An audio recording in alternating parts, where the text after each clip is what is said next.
What is going to make you different than the 20 other people that are in your space and coaching? Even if you're like, no, I hate being the center of attention and on a stage. Like, I get it. Well, hello there, friends. Welcome back to the podcast. I'm excited to be here with you today. If you happen to be watching the podcast on YouTube, yes, I know my hair looks different. I know, like, I'm trying something. Do you ever just try something? I'm trying a couple different things at once. So that's why it's looking a little raggedy today. Ava told me the other day, what did she say? Like, not my hair is a situation. I can't remember. I'm gonna have to figure out what she said because it was funny. And when you have naturally curly hair, sometimes it just is a situation. So she was trying to do like this beach curler waver thing with it, which was great. I'm also trying to let my hair go just like a shade or two darker, so I don't have to keep coloring it. So now it looks like my roots are just, 6 months grown out, and they're not, and it feels like a whole thing. So just love me and don't give me, any hateful comments below. Okay. Because there ain't nobody got time for that. So I'm excited to be with you today, though, to talk about a topic that came up in my brain after I just had my live event in Kansas City in the last couple of weeks. And so I actually did one other follow-up podcast to that event, which was about like, why are we so bad at asking? And if you did not listen to that podcast episode, I want you to go find that because I think that it was really good. Okay. But this is the second thing that after I was done with the mastermind with the women that came to Kansas City, I was like, I just need to do a podcast about this because I do think it's going to be helpful and beneficial to some of you listening. And so the topic today is 3 reasons why I think you should have your own live event as a business owner next year. Yes, even if you're an introvert. Yes, even if you hate live events. Okay. So let me say that again. 3 reasons why I think you should consider having a live event next year. Yes, even if you're an introvert or hate live events. Okay. So listen, I have 2 live events every year, and they're only for the women who are in my mastermind. I did in this fall, we did throw in just a random 2-day in Dallas live teaching of my Better Way program, just to kind of see, what do you think of that, Jen? What do you think of that team? And most importantly, what did the people that were there think of it? Did they think, gosh, this was really good and exactly what I needed? And the truth is, I think it was, because half of them ended up wanting to join my mastermind after that, which was amazing. Right. But I want to kind of give you the background to how I feel about live events, which is I love going. I hate hosting.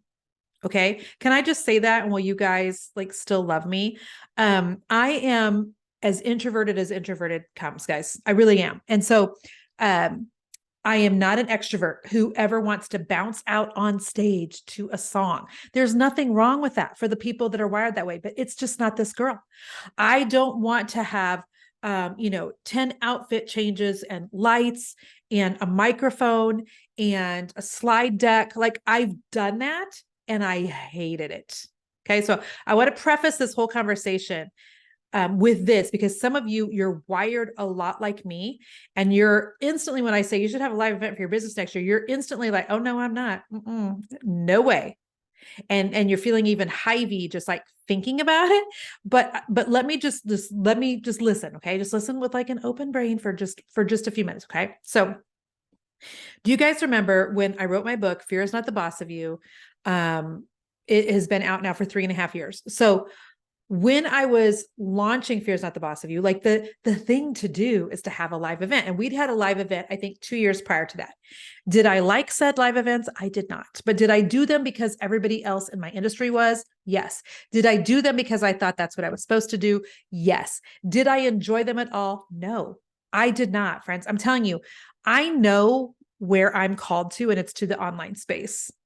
And while I can do that live event, that big hoopla, and I can do it, and I think it's enjoyable for everybody else. For me, it would just rip me apart with like stress and being so nervous and all of the things. Like it got to where it wasn't worth it. But here's what happened. Okay. So Fear's Not the Boss of You is coming out, and it is launching April 7th of 2020. Dun, dun, dun. Okay. So who remembers March of 2020? Is March of 2020 going to be one of those things that's like, and do you remember where you were at when the world shut down because of COVID-19? Like, because I do, right? So I can remember distinctly, here's what was going to happen. This was like my 3rd live event. And we had over 400 women flying into Kansas City for my live event.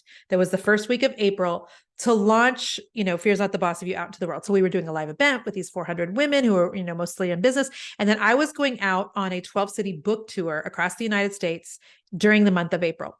Okay. Now, when I look at that, I'm like, what was I thinking? I have 4 children at home. Like that would have been so awful. And yet that's what was in my contract for my book. And, so anyway, this is what was going to happen. So the middle of March, 2020, the world begins to shut down. And I distinctly remember because it was the week of Jason's birthday, we had plans. I was taking him to a hotel local here in Kansas City, and we were going out to a bougie dinner. We had to cancel all that stuff. So what happened was we had these 400 women in Kansas City, and then all of a sudden rules started changing, like pandemic rules for different cities. So I can remember when they switched to like, okay, you can only have a live gathering of 250 people. This is at the very, very start of the pandemic. And then they were like, nope, 50 people in Kansas City. That's as many as you can get into a room at a time. I'm like, well, that's going to be a little hard when we've got 400. Also knowing like nobody's going to want to fly during the, the very beginning stages of COVID, because we're all just still trying to figure out, like, is this the end of the earth and the world? Like, are we done? Is this it? Remember those days? They were so hard, right? And so in our head, we were like, okay, what do? We can either just cancel the whole thing, or we can shift that in-person event for 400 women just to online. So we shifted it to online because people had already paid. We already had things in place. And you guys, it was such a gift from God. Like it not the pandemic. Okay. Please hear me out. But what the enemy intends for evil, God will always somehow use for good. So one of the good things that came out of that very rough season, because in case you don't know, the 2 weeks into a pandemic is when you never want to launch a book. Every bookstore in America was closed. My book was in Barnes and Nobles all across the United States. And guess what Barnes and Noble was? Closed. Closed. Okay. So rough time to launch a book when everybody's now homeschooling their children and wondering if they're going to die. I had 0 out of 10 recommend. So anyhow, we shifted the live event to the online space, had all of my speakers speak online. And you guys, it was magical. It like reinforced what I already knew, that I was called to the online space. And it's been different times when I've tried to determine, okay, Lord, am I just not wanting to have live events completely out of fear? Because they do stress me out. When I say, I try to think of like a million things. We just had our live event here in Kansas City. And I started out by telling the women in the room how I tried to think of, okay, maybe I can on the purpose get the flu. I mean, I'll drop 5 pounds and I can get out of this event. Like, that's the crazy that goes through my brain when I have to have a live event.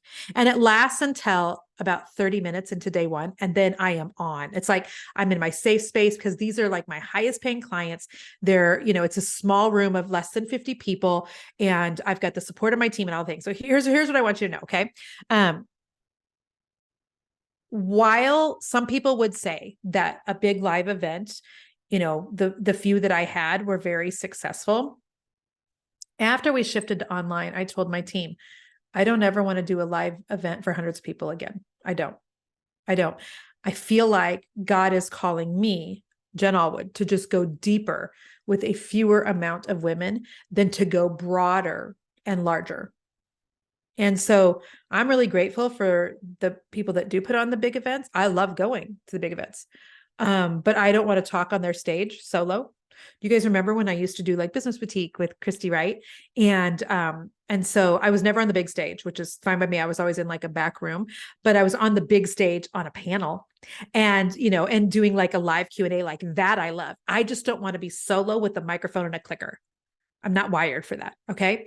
So then my team comes to me a couple of years ago and they're like, Jen, I know you said after the pandemic, you never wanted to have a live event, but we really kind of think that we should have a live event. And I'm like, nope. And so they're like, okay, tell us the things that you hate about live events and tell us how we could like help you to have a live event and let's figure out like a way that we can do it that makes it feel really good for you and puts the least amount of stress on you as possible. All right. And so that's what we've done over the course of the last couple of years. And like I said, I still almost get sick to my stomach, like still physically ill thinking about it as the live events come up. But again, I know that it's less than 50 women. I know that I feel super safe in that room. I know these are not complete strangers because I'm already coaching them. I know that 30 minutes into day 1, like I'm golden. I'm fine after that. And so for those of you who are like, I don't want to have a live event, I want you to know I get it. That's the whole reason I just told you this whole thing. But here's the 3 reasons why I think if you own a business, you should have a live event next year. You ready? Okay, write these down. Number 1, it's going to take your relationship, if you're doing it with existing clients, to a whole different level. There are some things that I believe can only happen face to face. There are things like impartation that can only happen face to face. There's something to be said for proximity. And I think that I've done a podcast before on proximity. If I have, I'll ask Team Allwood to put that in the show notes so that you guys can go listen to that episode. But there's some things that only can happen when you're face to face. And as I'm sitting here in my office in Kansas City today, and I'm looking at my desk right behind the camera that I'm speaking to on YouTube right now, I have 1, 2, 3, 4, 5, 6, 7 photos of me with different people who have had an in-person event that I have went to and have felt like I had a direct impartation from those people. Okay. Let me just name them off for you. Okay. Chip and Joanna Gaines. I've been to their event. I've also spoke on stage when they were in Kansas City before they did. And so I've gotten to meet with them twice now, or 3 times, which is amazing. Lisa Bevere. I have been to a Lisa Bevere event. That's a life changer. David Green, who, it was a very small event, but he is the founder, CEO of Hobby Lobby. I've got a picture up right here of myself and Sarah Jakes Roberts, anointed by God. Got myself a VIP ticket so I could go up on stage, get the photo. She's actually laying hands on me. Like, I don't know if anything's imparted to me or not. All I knew is that God wanted me in that room with that woman. And then I've got a picture of Teray, Sarah Jake's husband, like with his hand on my head, anointing me during a conference. Front row. I was front row. I'm like, I'm going to be front row. I've got a picture with myself and Dave Ramsey. I've got a picture of myself and Lance Wall now. Lance is also laying hands on my head, imparting to me. Why? I actually was ballsy enough in that situation to ask Lance if he would pray over me. And he did, right there in a conference room. There are some things like that can only happen face to face. And there's something that shifts in terms of the client and coach relationship when you're in a room together. It's like they knew you in one capacity, even if they've done a million Zoom calls with you. But then when you're face to face, friends, I promise you, it's totally different. And it will turn some of those people that you are coaching into just like, they'll be with you forever. They'll do all the things that you put out there because it's taken your relationship to a different level. That's point number 1. Point number 2, I believe that people are craving community now more than ever. And 2021, 22 was just a dumpster fire in terms of people being able to gather in person, people feeling comfortable with that. Everything shifted online. It's super interesting to me. We're about to go into the shopping season, for Christmas for 2023. I'm going to be super curious to watch and look at the statistics of who shopped online versus who shopped in person. Because I think what we saw in 2020 is everybody went to shopping online, right? But I think we're going to see a swing back. I think we're going to see a swing back for people wanting to get out of their house and into the stores, et cetera. We are seeing a swing back of people just really craving like human connection, which is different than online connection. You can only go so far with people in your DMs on Instagram. Can I say that? And the other part of that is there was so many people that started businesses back in 2020, 2021, because they watched all of us who were in the online space, like just even explode to the next level, right? Because we're teaching everybody how you can work from home. They were able to come home from their company and realize, oh my gosh, it's so amazing to be able to like work from home with my bra off and, Netflix going in the background on my laptop on my lap. And so they wanted to go into business for themselves, right? And so, but then what has happened is we've got a lot of like islands in the stream, to quote Kenny Rogers and Dolly Parton, and people feel isolated. And even introverts who we like being alone, like we don't want to be lonely, right? And so business can be so isolating, friends. Your sister-in-law doesn't get it. Your spouse may not get it. You can't expect your best friend to understand what goes into being an entrepreneur. They're not wired the same. They don't have the same mantle. Not better or worse, it's just different. And so if you are someone who has been doing business alone, go to a live event next year. Like put it on your list of things that are going to happen. It is money so well spent, you guys, because we all need community, both to do life with and to do business with. And it's a biblical concept. I don't know why we think that like, okay, I'm going to do everything else in my life with people, but business I'm going to be solo. I should just be able to suck it up, learn it all myself, be able to do it all myself, never feel lonely, always feel grateful. Like it's just, it's nonsense that we tell ourselves. So people are craving community. And that's one of the reasons why you should provide for them an environment where they can build relationships and get community. And then the third thing, I think that when you are at a face-to-face level, you can help people go so much farther, so much faster as their coach. Because what they're doing is they're changing spaces. And I have podcast episodes about like, if you are burned out, if you are in need of, a new viewpoint or some new thoughts about your business, like change, like your setting, like take a road trip, go to the park, take a weekend away, go stay at one of Jen's Airbnbs or something, but get a change of space because it changes perspective. New perspectives, change perspectives, right? And so like, I think that in a face-to-face manner, they have left like the ho-hum of their normal office environment or business environment, or whatever, right? So they've changed spaces, which means that they're able to receive in a different way, learn a different way, be creative in a different way, et cetera. And if you're watching me on YouTube, I'm sorry that I keep like adjusting. I feel like I started the camera down too low. Sorry, Easton. He does all my YouTube. And so they've changed spaces. They have set aside normal work to allow themselves to be in an environment where they can be so much more creative and where they can brainstorm and where they can, think about things differently. And so it's very focused time for them, dialed in, versus you just having them for an hour a week or something, the rest of the year. And I think that when you're face to face, like in the terms of helping them go faster and farther, like you just get such a different sense of what your people need when you're face to face. Just such a huge different sense. We talked at my live event at my mastermind about like some of the things that I think are going to change in the online space in terms of coaching for 2024. And that led to conversations about like what some of the people in the room, really need. It also led to conversations about like, I just think that our clients that we coach are so much savvier than they were 3, 4, 5 years ago, friends. And that means if our clientele is savvier, if they understand the online space better, if the number of coaches is more, which it just is, okay, it just is, which isn't to say that you shouldn't double down on all your efforts to coach, but it means you are going to have to figure out how are you going to stand out? What is going to set you apart? What is going to make you different than the 20 other people that are in your space and coaching that maybe your clients know about? And a live event, I think, could be one of those things, okay? So we talked about how 3 reasons why I think you should have a live event. It'll take your relationship with your clients to a whole new level. People are craving community now more than ever, and you can help your clients go farther, faster. I thought of like a little bonus after I already like read all the notes for the 3 things. So this is your bonus thought. Okay. You can really use a live event with your current clients as seed planting opportunities. So that means you're able to like, plant ideas for them to continue to stay on as a client. Let me give you a good, for instance, we announced last week at my mastermind, like our next live meetup is in April and is at a really fun destination, not Kansas City.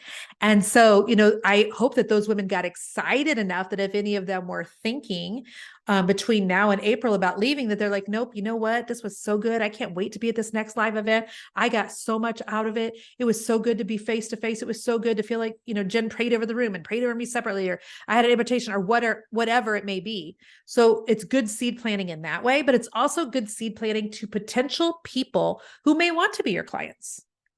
Because when they see you doing a live event, like I got a ton of DMs from you guys while I was at our mastermind. I can't wait to be in that room one day. I can't wait to be in your mastermind one day, Jen. And so hopefully it's attracting like new people to you as well. Right. And so, by the way, if that was you, you can always go apply for the mastermind. It's by application only. It's at creatorsnextlevel.com. It's called the Next Level Mastermind. And you're all creators. You're all creatives of some sort. So creatorsnextlevel.com is where the application is at, if you would be interested in applying. And so even if you're someone who is wired like me, back to my notes, and you're like, no, never done a live event, consider it for next year. Even if you're like, no, I hate being the center of attention and on a stage. Like, I get it. I totally get it. I have so many tips though. I have a whole nother podcast. Oh my gosh, is this really bad if I do this? I'm doing this right here on YouTube. Okay. So just as I'm doing this, Easton, just love your mama. Okay. So hang on just a second. Jennifer Allwood podcast, live event.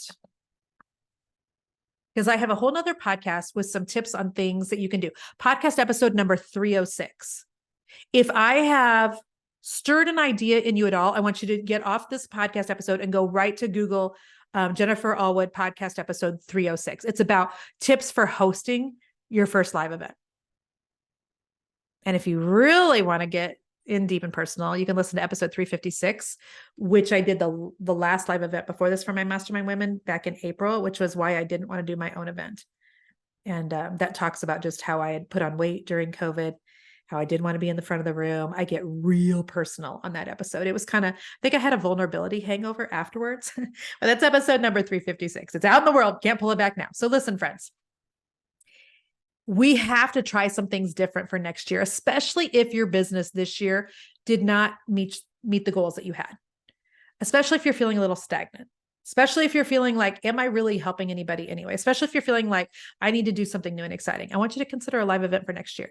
It could be the thing that changes business for you and for your clients. And it doesn't have to be a room full of 50 people like I have. It could be a room full of 10. When we did our Dallas event, I think we had less than 20 women in the room. Perfect. So that's what I want you to consider for next year. If you are watching this on YouTube, would you comment below and just let me know? Have you ever had a live event? Would you ever have a live event? Did this make you feel differently at all about the idea of a live event? Okay.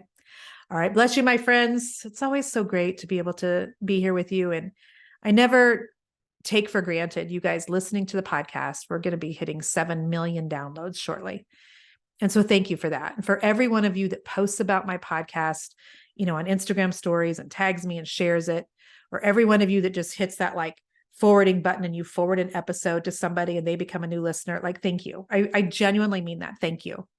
It is getting harder and harder in our space, just with the algorithms of social media and the open rate of email and all the things, just to get our content in front of new people. And so I want you to know I appreciate you. Every time you forward something that is meaningful to you to someone else, it's beneficial to me, and I don't take that for granted. So thank you.